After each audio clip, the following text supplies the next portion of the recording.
বকো সমষ্টিত মানুহৰ মাজত অপাৰ উৎসাহ উদ্দীপনা।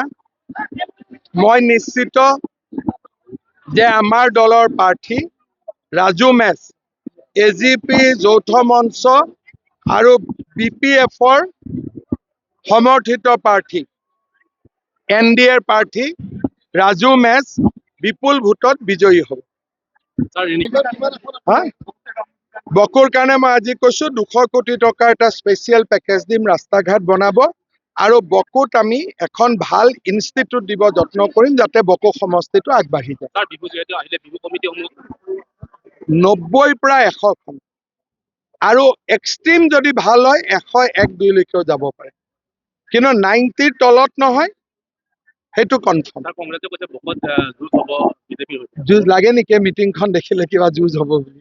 সিহঁতৰ যুঁজ সিহঁতৰ ঘৰৰ ভিতৰত হৈ থাকিব। আমি পাব্লিকৰ লগত আছো, সিহঁতি নিজৰ ঘৰৰ ভিতৰতে যুঁজ বাগৰ কৰি থাকিব।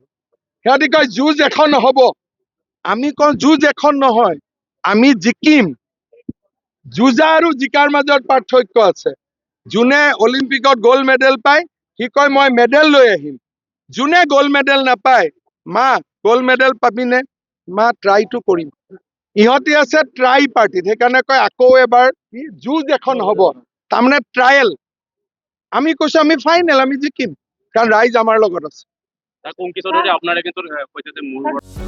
যিকোনো খবৰৰ বাবে যোগাযোগ কৰক আমাৰ এই নম্বৰত 9181 307 221।